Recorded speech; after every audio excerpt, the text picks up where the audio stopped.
Thank you to all my channel members, including my fan appreciation level members and my contributor level members, for helping support the YouTube channel.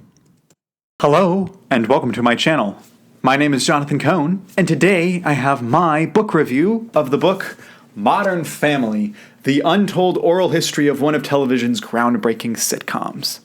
This is a bit of a departure for the channel. I'm mostly a fiction reviewer, but occasionally I'll talk about the nonfiction that I've been reading. And so, this type of stuff doesn't usually go on my TBRs and stuff. However, I found this for really cheap at a local used bookstore, and I decided to pick it up and read it. I'm a big Modern Family fan. I've watched it through many times. I completely disagree with a ton of the worldview in the show. The worldview I very much disagree with. But it's an entertaining series, so I wanted to get this book, mostly because I'm interested in the business and the production of Hollywood. I am interested in how the sausage gets made. And I know a lot of people are not, and so they're to them this is why would you read this? But to me, I really am interested in how the business happens. And so this is not the only such books of this I've read. Last year, I read the Picard, The Art and Making of the Series, which when they talked about the writing in this book, I loved it. When they talked about the costume design and stuff, I was like, I don't particularly care about that. And then I also read the book What's Next, which was a behind-the-scenes book about the West Wing TV show, which is, I would say, probably my favorite TV show of all time. I might, I think it's tied with Game of Thrones, but I loved the West Wing. It's been the show I've rewatched the most in my life.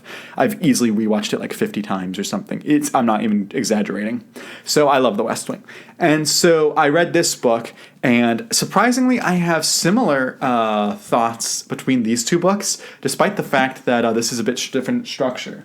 So this book is written it's called an oral history. So every page, rather than being like a traditional book, the way it's written, it is quotes from the different people involved. So in black, bold letters, it says the name of the person talking, whether that is the writer or a producer on the show or one of the actors or one of the directors or one of the fans or something. It puts their name in bold and then has a quote about whatever the topic is. And all of them are interconnected and following, the author of the book, Marc Freeman, will set up, in his own quote, the start of the discussion, in a paragraph. And then the rest of that chapter is basically just interviews that he's had and just straight up quotes from the different people involved. And they all flow naturally, but it's a very different style of reading than you might normally be used to.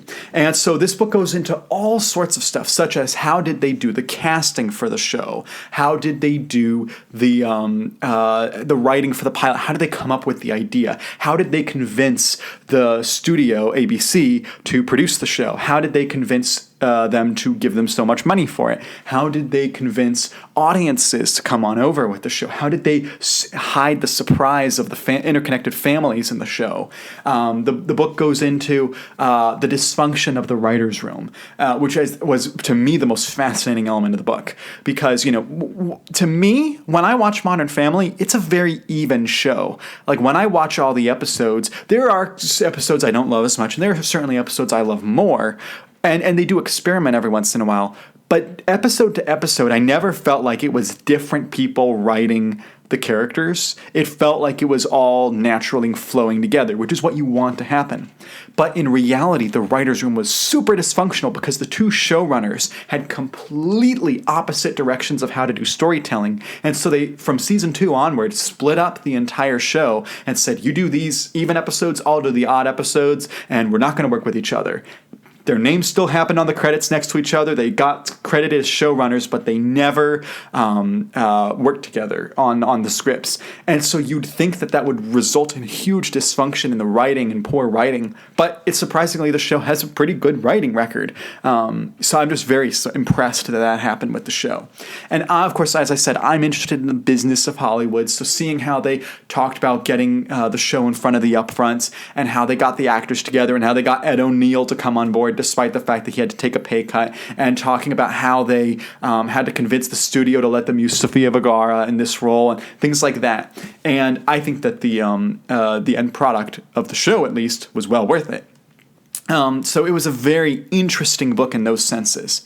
However, the book does go into quite a lot of detail about individual episodes, and it also goes into detail about some of the actors' stuff, which to some people might be interesting. To me, unless it was relating to the business of the show, I was not as interested in the actors' personal lives, and so a lot of that stuff felt like fluff, and like I didn't need that. This book is 500 pages long, plus like some appendices in the back.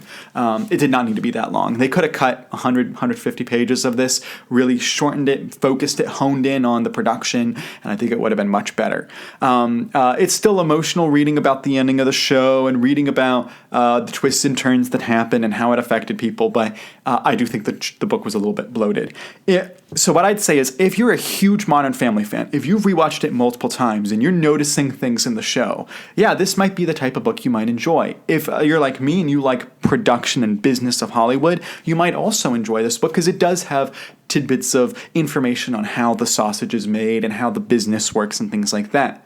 However, if you're just a casual fan of Modern Family, like you've watched it once or twice, but you're not a huge fan, this probably isn't the book for you. And if you're not really into Hollywood, this is also probably not in the book for you. So again, it's a very specific audience for this book. But thankfully, Modern Family was huge enough that you don't have to get every single Modern Family fan to read this book for it to be successful. You only need a small portion. But I do think it is kind of a niche group that would actually enjoy reading this book. But for the most part, I enjoyed it. But I do agree it has its writing problems. I think that some of it should have not been written by the interviews. I think a lot more of it should have just been the author writing. And then also, I think that the problem, one of the problems of the book is that it will, when it first introduces someone, it'll say their first and last name, and every single time after that, it only uses their last name, which got confusing for me because I'm trying to remember which producer is which producer and which writer is which writer, and then they'd start in the interview itself, they'd refer to each other by their first name, but I haven't seen that person's first name since like chapter 1, so I don't remember whose first name goes with which last name, and so it's really hard to keep up with. So some of that was a little frustrating in the book as a writing style. So I'll give it like a 7 out of 10. I've already given my qualifications for my recommendations for it. Depends on if you're a Modern Family fan, mega fan, and if you're a Hollywood business fan. But those are my thoughts on the book Modern Family. And again, I very much do not agree with a lot of the worldview in this show, but you know, it's interesting to read stuff about stuff you disagree with, and it's interesting to see how the business works. So those are my thoughts on the book. Please like this video, subscribe to the channel. If you have the availability, consider please becoming a channel member. We have a lot of perks for channel members. And until next time, I'm Jonathan, and thank you for watching.